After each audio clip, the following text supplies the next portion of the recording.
Ryan, congratulations. I thought you did such a good job in this. Big surprise.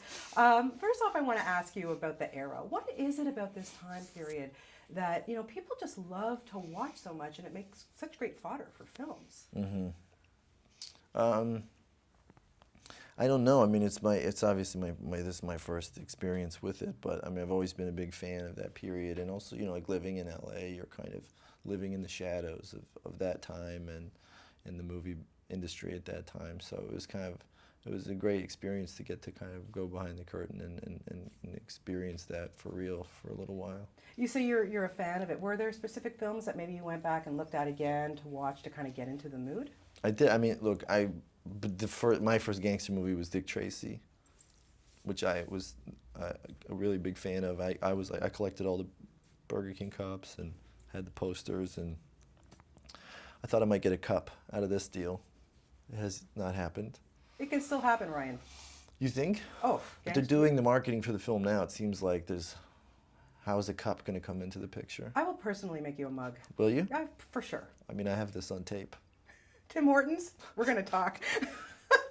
Could we get a Tim's mug for Gangster Squad, please? I'm going to make it happen for you. Thank you. Getting into the mindset of somebody like Jerry. Here's a guy who was kind of reluctant. He didn't want to join into the Gangster Squad right away. What was it like to kind of get into that mindset? And, for me watching this, I'm going, was it a good thing to be a cop at that time of, in that time frame? I don't know.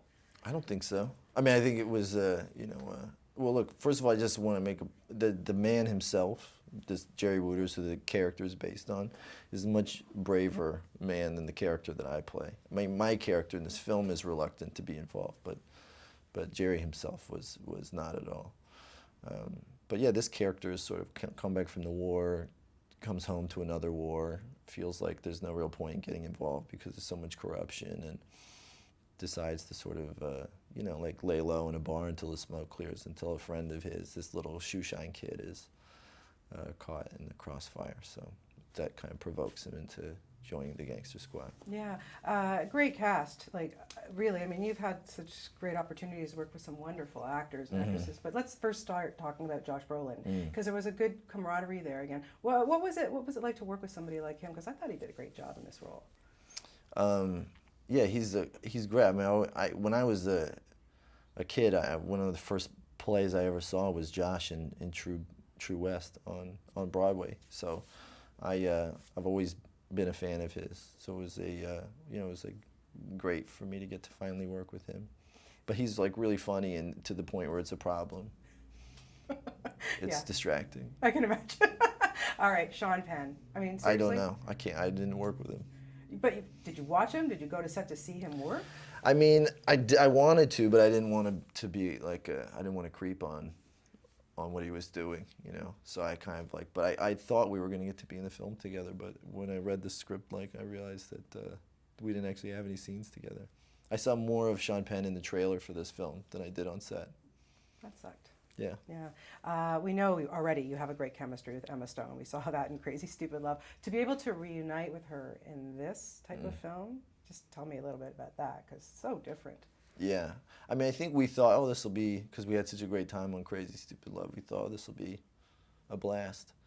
But we had to be serious in this movie, which was very hard for us. And once you've been a knucklehead in front of somebody, then it's kind of hard to start to then pretend like you're Humphrey Bogart or something. It's kind of hard to take your eyes off her in this movie. She looked pretty damn good. Yeah, she's great.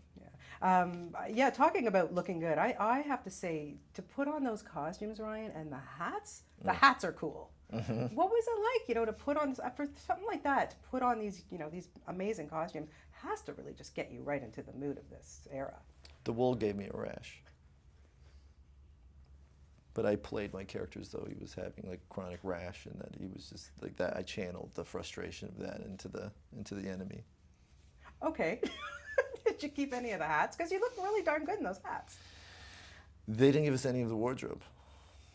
I thought I was going to shoot a Tommy gun. Instead, I got a lady gun. Talked to Josh Brolin about that. And then I thought I was going to get to keep the suits too, and no dice. I think we have to. They're in the ArcLight right now. You have to renegotiate your contract sometime when you're making these films to get this stuff. Yes. Okay. All right. Okay. Kind of like the mug thing. Yeah, let's get mugs and the wardrobe. I'm wondering for you when you're playing somebody that you're who's based on a real life person, how much more responsibility do you feel when you take on a role like that? It is a lot of responsibility, and it's specifically tricky in a situation like this when the events are being kind of like the creative license is being taken with the truth, But Ruben and the producers worked very closely with the families, and I think that everybody was like was happy with the direction that the movie went, and that it was going in a more theatrical version, and so I think that they were all right with that. We've spoken before, and I so happy. You're doing such a great job. We're so proud of you, us Canadians. We love you. And I really wanted to know when you were a young kid, and I know how you started off with your career, but was there somebody or a movie that you watched, an actor that you watched, and you went, Mom, I want to do this for my living? What made you want to become an actor? Well, my uncle was an Elvis impersonator, and he, it took me a while to realize that that's what he was. I just thought he was different than everyone else. But he came to live with us for a while, and he was like, started making this jumpsuit, and he was like putting sequins on it and like bedazzling it, and it was like, I was just little, and I was kind of like, it was the most interesting thing happening in the house, And then he was like singing in the mirror, and he was doing the voice, and he was working on the songs, and I guess I watched him create a character over the course of a few months. And then he put me in the act. I was like head of security, and then the show was over. Suddenly he's like, we're like walking out, and there's like the music's playing, and he's Elvis. He's a totally different person. And meanwhile, he had like a birthmark, a mustache, and no hair. He looked nothing like Elvis, but he became Elvis, and I think, that must have had something to do with it. I would think so. Well, congratulations on this. Happy holidays to you. I hope we might see you back in Canada for a little bit of the holidays, but always great talking to you. Thank you. You too. Thanks, Ryan. Thank you very much. Great.